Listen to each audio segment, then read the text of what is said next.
Madayaw, maayong adlaw, kaninyong tanan. Magandang araw sa inyong lahat. Sa mga nakaraang araw, marami ang humihingi ng reaksyon, komento, o damdamin. Damdamin ko sa issue ng impeachment na naihain laban sa akin. Sa kabila ng aking mga naging pahayag ukol sa planong impeachment sa mga nakaraan na buwan, ang tanging masasabi ko na lamang sa puntong ito ay God save the Philippines. Bukod dito, nais ko na lang ipaabot ang aking taus-pusong pasasalamat sa mga kababayan na patuloy na nagdarasal, sumusuporta, nagtitiwala, at patuloy na nagmamahal sa akin. Manalig kayo dahil sa taong bayan ang tagumpay. Syukran. I know, right? Braille. 3 questions, no follow-up. Okay. Oh. Ay, ayaw mo na. I'm okay. Oo.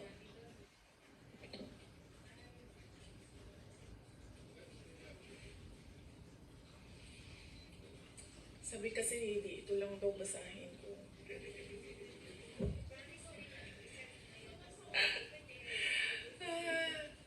We've already started preparing the moment Franz Castro announced the impeachment plans, which was November of 2023. So November of 2023, there were already lawyers doing their work for the impeachment. So we leave it to the lawyers. Last question.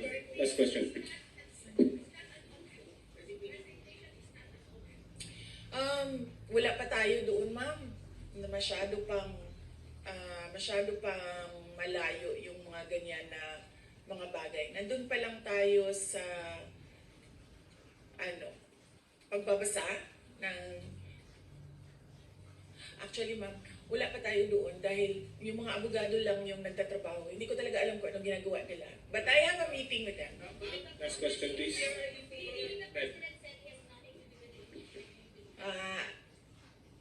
I do not want to answer that question. Next.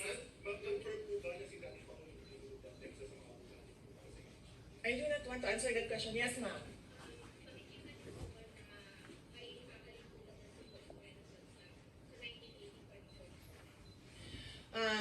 I do not want to answer that question. Last question.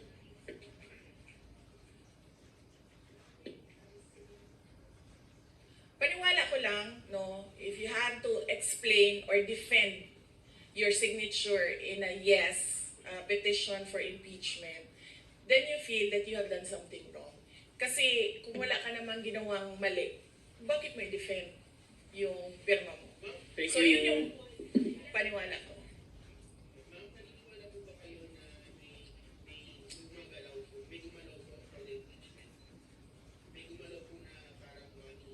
I do not want to answer that question. Yes.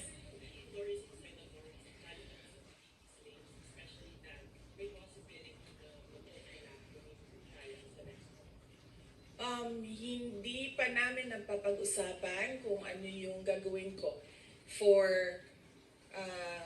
the upcoming campaign and election. Pero nasabi ko na noon na patuloy yung trabaho namin, and isa sa mga trabaho namin ay gusto namin tumulong sa Commission on Elections in voter education. Particularly yung wag mo ibenta yung boto mo, wag gumamit ng dahas during campaign and election day, yung mga ganun.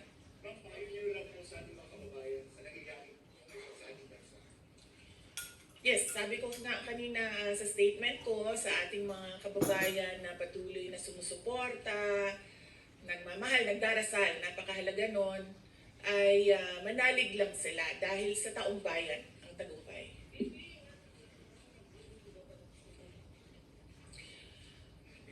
Naano na ka diri sa Manila na taga Davao man ka? Thank you, VP Lydia. Yes sir.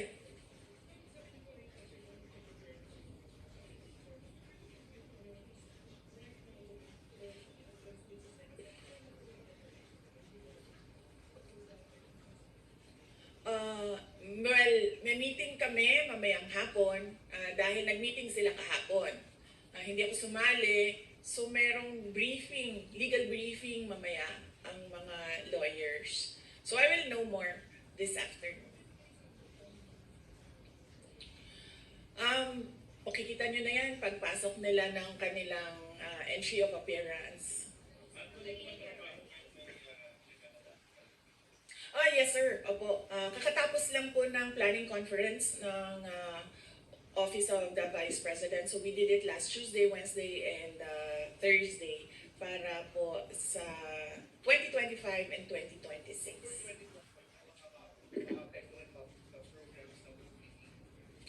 Yes, nag-announce na kami no na wala kaming wala kaming burial and medical assistance dahil tinanggal yung line na yon sa budget. So hindi ka na pwede maglagay ng budget doon. Tutuloy siya.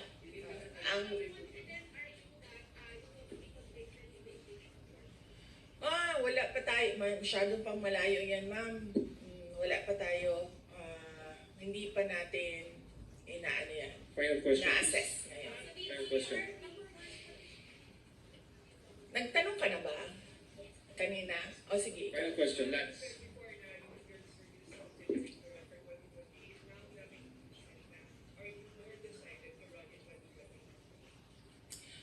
Okay. So wala pa tayo dyan. Wala pa tayo dyan. But nasabi ko naman di ba, paulit-ulit kung we are seriously considering that. But it's difficult to decide without numbers. So, kailangan malaman yung surveys and numbers. Sa next year pa yun. Sir, nagtanong ka na? Sir, Kyoto yes, sir. News, Ron.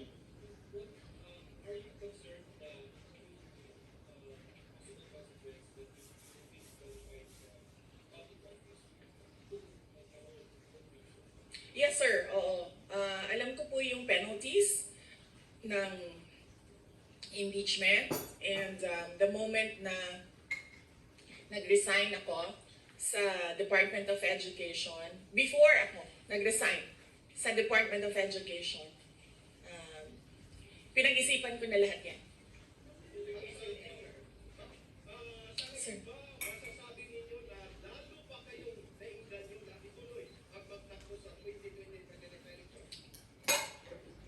Nasagot ko na ata yung kanina sa question ni Sir na nakaitim.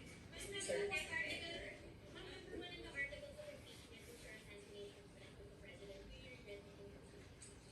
I did not make an assassination threat to the President.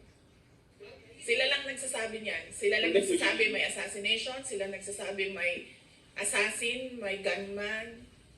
Next, Fuji Do not say that. Sala.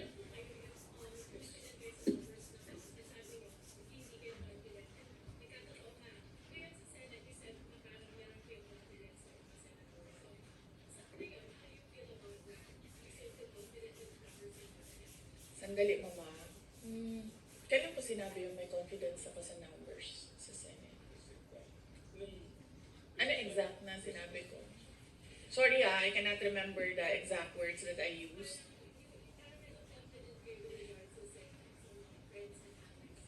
Unlikely kung magsasabi ng ganyan pa. Pero I will answer that next time.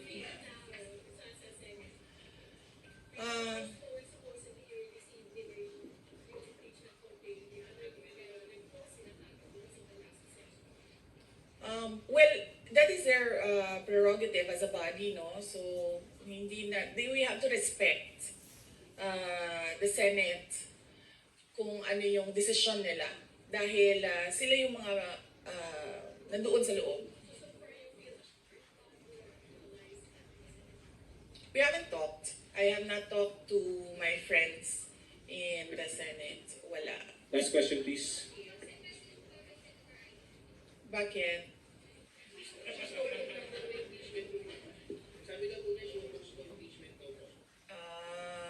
Bakit kaya? Maybe we should ask. Maybe we should ask her first. Bakit niya i-block yung impeachment?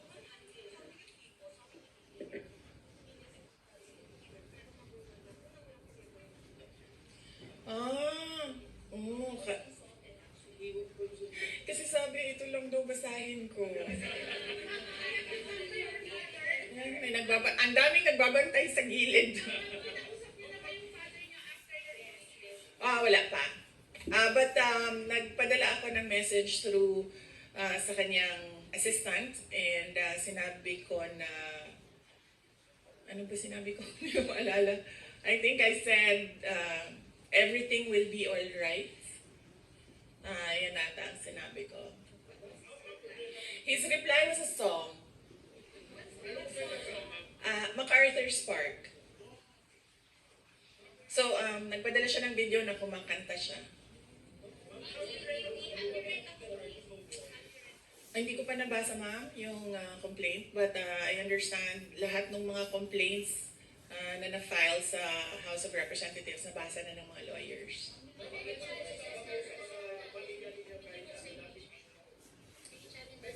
Sandali, Sarah. Sandali, Sarah. What's wrong, Bowie? Ang preparation, challenges sa preparations, but so far wala naman. Wala naman kaming na-ano lang kami, na-overwhelm kami kasi ang daming mga lawyers na nag-signify na tutulong sila sa defense. So, ngayon ay pinag-uusapan on how to go about it na makuha lahat ng kanilang commitment of support at makatulong din sila sa pag-iisip kung ano yung gagawin sa defense. Carlene Delgado, ABS-CBN. Carlene, ABS. Nagtanong ka na, ma'am? Wala pa. Sige, ma'am.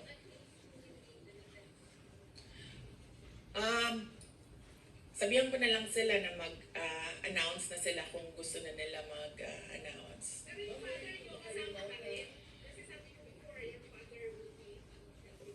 Well, he is welcome. He is a lawyer.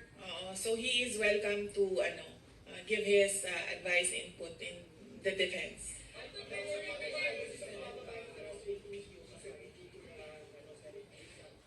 I will not answer that question. Yes, I'm sorry. Yes? Yes, so what happened was, nag-indefinite leave siya, and then she was admitted to the hospital doon sa Davao City na hospital siya, and then discharge siya ng mga doctors with, ulitin ko. Si Yusek Zulaika Lopez, nag-indefinite leave siya after nung sa veterans hospital admission niya. Umuwi siya ng Davao and then na-hospitalize siya doon. And then sabi ng doctors niya, we will discharge you but you have to come back ngayon ata, February, for further tests. And then bumalik siya for 1 day dito. Nung January, bumalik siya for 1 day dito sa Office of the Vice President and she said na mag-leave siya for 2 months. And then I said yes, take the time that you need for your health. And then after a week, bumalik siya. Nung January, after a week, bumalik siya dito and then she said, hindi ako mag-leave. So sabi ko, okay, welcome back.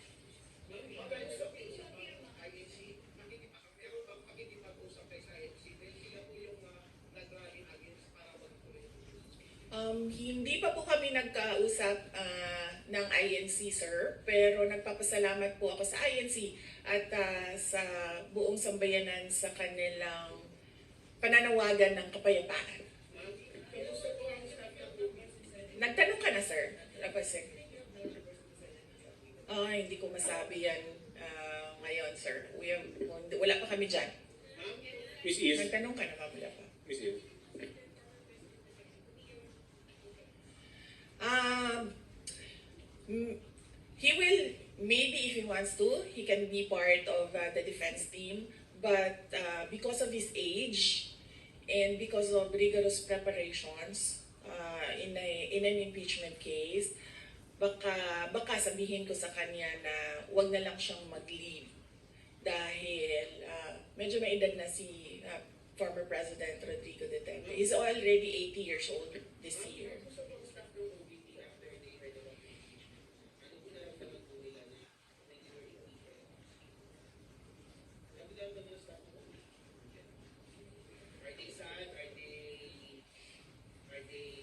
Why would I use Kayak to compare hundreds of travel sites at once? I like to do things myself. I can't trust anything else to do the job right. Kayak, search one and done. Okay. Kung pwede namang hindi, and I understand pwede naman, hindi na. Oo. Kasi baka ma-intimidate lang sila lahat sa presence ko doon.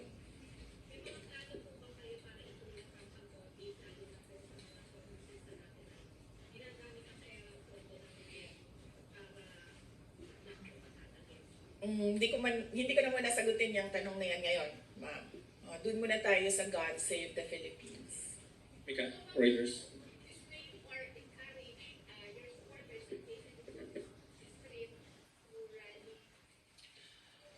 Sa panahon ngayon, ma'am, na sobrang mahal ng presyo ng mga bilihin, lalong-lalo na ng pagkain, sasabihin ko sa mga supporters sa taong bayan na unahin muna nila ang trabaho and negosyo nila kesa sa mag-rally sila sa mga daan.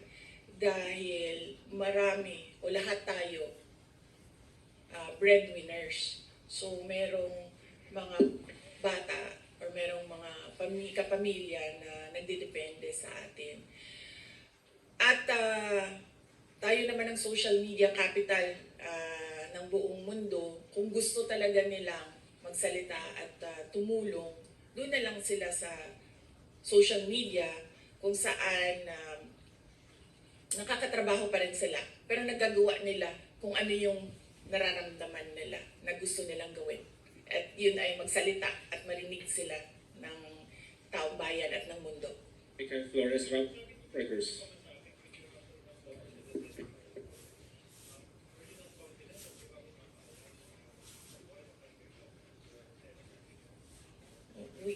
Hindi ko pa naisip yan, sir. I've not counted numbers of votes in the Senate, so we are not there yet. We are still, the legal team is still in the preparation of the defense and what we will do moving forward.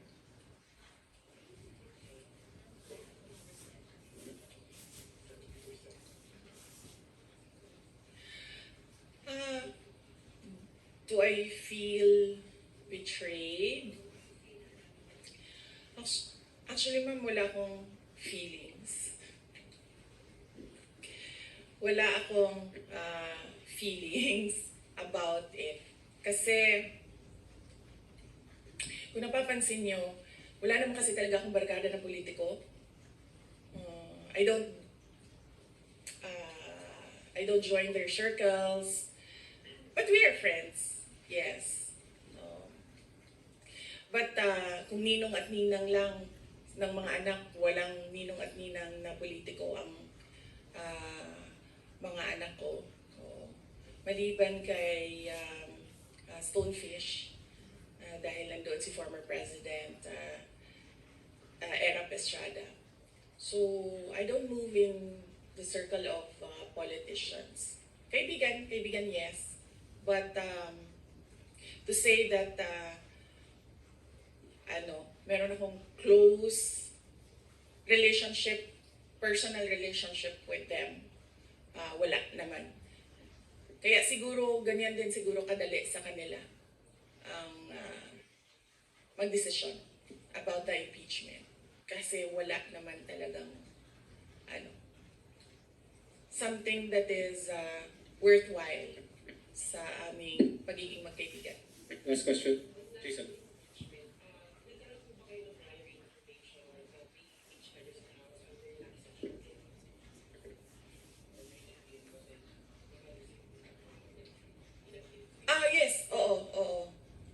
Si JC.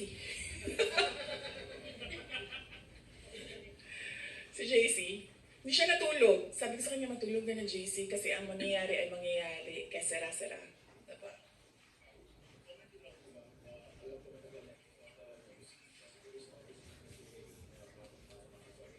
Yes.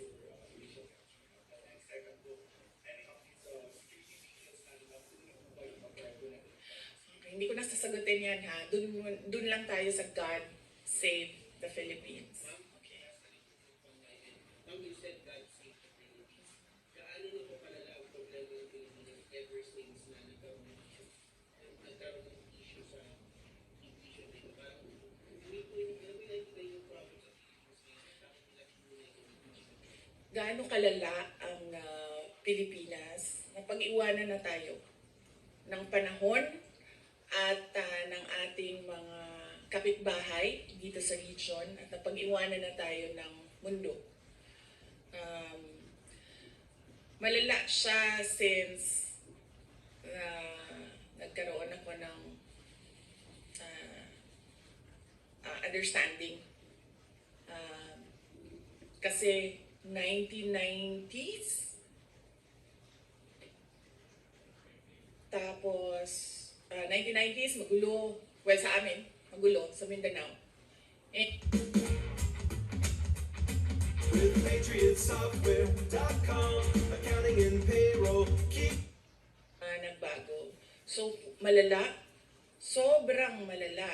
Dahil kung nakakausap mo yung mga tao na arawan yung kanilang sweldo, yung pera nila hindi na talaga sapat para sa pagkain, para sa kuryente, para sa bahay, para sa tubig, para sa pag-aaral ng kanilang mga anak.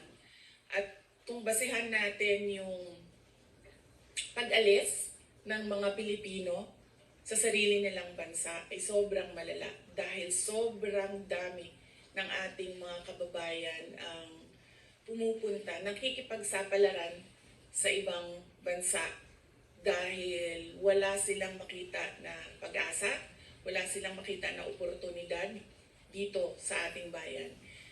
Kaya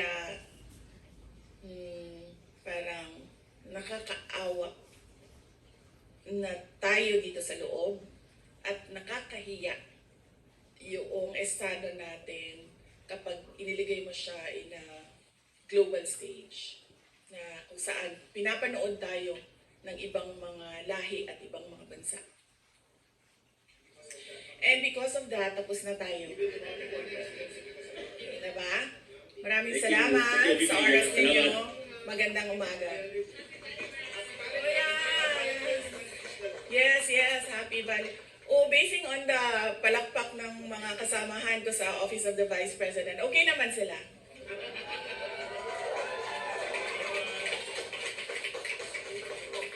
At mga Lenny supporters pa yan ha, tingnan mo, pero pumapalakpak sila sa akin. No, Valentine's? Yes, Valentine's. Alam nyo, mas masakit pa ang maiwanan ng boyfriend o girlfriend kesa ma-impeach ka ng House of Representatives.